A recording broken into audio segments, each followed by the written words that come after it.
Lady, congratulations on making it straight through to the playoffs here at IEM Cologne. Yeah, pretty tough road, I would say. Can you tell me about how you would evaluate this first debut with this NAVI lineup? Well, I think FaZe match, first one, like, we were just trying to play our game and was checking the maps, everything. Eventually we won, and then I think we played mouse sports. It was a pretty close game, but since we have like very raw map pool, we don't have like very wide strat book. Also, kind of everything is a little bit like not so sharp, and this little margins was really important versus mouse, and this is what we were lacking basically versus them. And NAP was,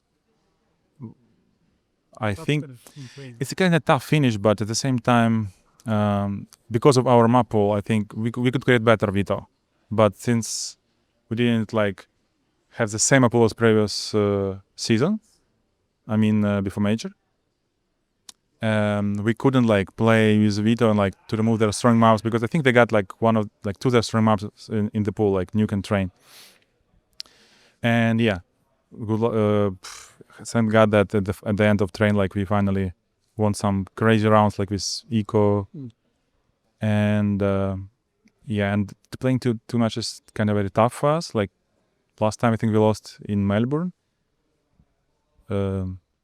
Also, one time we lost with s1mple in Cologne, like winning FaZe losing Australia. Like for us, like for our system, it's hard to play two matches the same day. Like, we had like I think 2 hours break.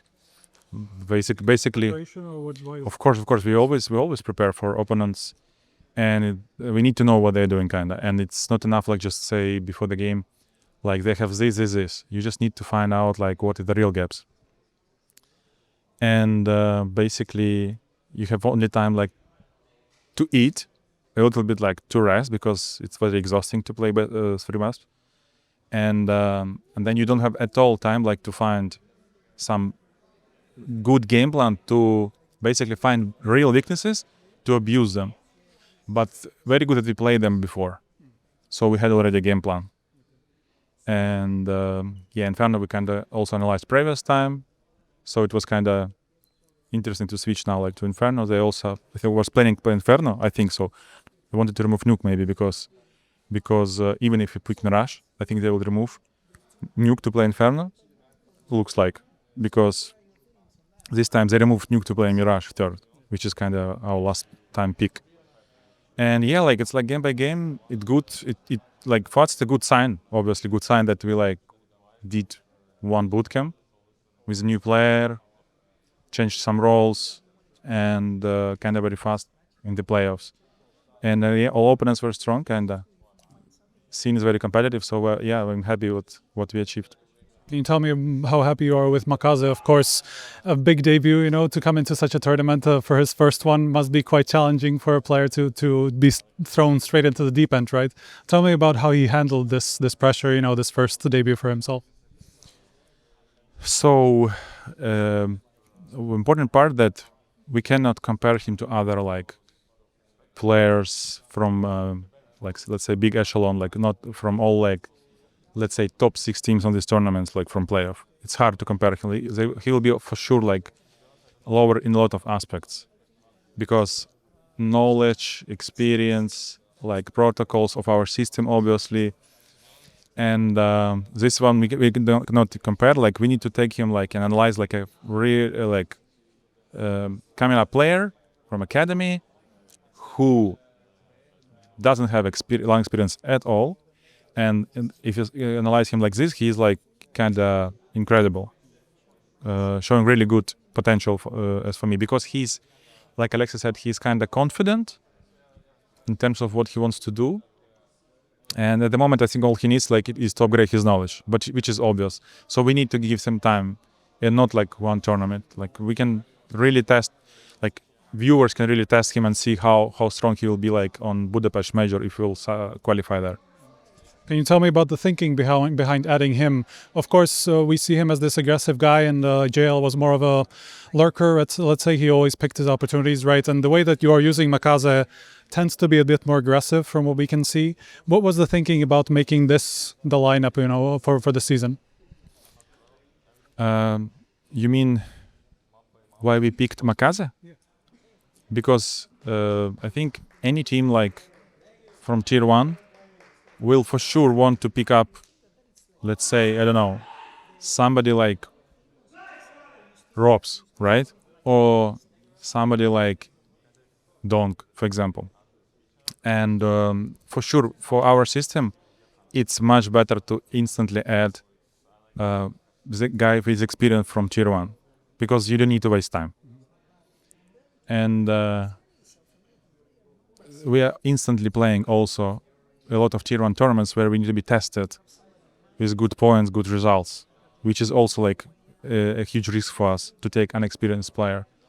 So obviously, if we would have a chance like to take like superstar player, we'll take it. If not, for us, it's much better to take young player from academy coming up and give him time to evolve. So you always choose like this, like either you want to do step back and then maybe become more fresh, or you can like take somebody with experience, like Vita did, for example, right? And yeah, it's like always like this. So basically, in my opinion, like makazze got a real chance in his career, like to prove himself, which is what other teams should do with other young players if they have this choice, kind of like we did. Can you speak also to how you're using him differently compared to JL? Because you do put him in some of the same positions, but obviously different styles of players. We had our weaknesses, let's say, with previous lineup, and I analyzed them, and then I just spoke with Drin, analyzed him a little bit, spoke with his coach, and then just kind of pieced the puzzle like how I see it should be. And obviously we are ready like to change anything, even like after 2-3 tournaments in terms of roles. So we need to start with something to see something, right? The best adding the new player is always to test him, always. Like for example, a long time ago we did with Perfecto. But you know, nowadays like it's very hard usually to have this opportunity. So unfortunately you need to add player and start kind of guessing and thinking like this should be like this, and let's start playing and see how it goes. And this was the plan basically. And the plan was to Cologne is kind of big tournament, and it will be tough for him if he will play all new roles. Yeah. So something that Falcons did, I think we did the same. We just gave him most of the time his roles, I ask what he likes, what maps he favors, and like confident more, all the stuff, and analyzing who can be like doing this role, like can Mihai do this role more with more knowledge, like more experience, like a macro analyzing, and so on. So yeah, it was like optimizing everything to try the best, and this is what it looks like. And we are still playing. I think we need to see, because depends on your goal. If you want to win tournament, you will see this how we play, and then obviously if you want to win, like you instantly understand that you need to maybe change something more. If you're aiming like to be just in top 5, then we can keep doing like this. But like I said, we need to give makazze more time and see more how he evolves in his role, and how Miha will evolve also in his role, like a sometimes passive lurker, sometimes active lurker. And you see that this tournament he played incredibly good. I mean, at least this game for sure, Mihai.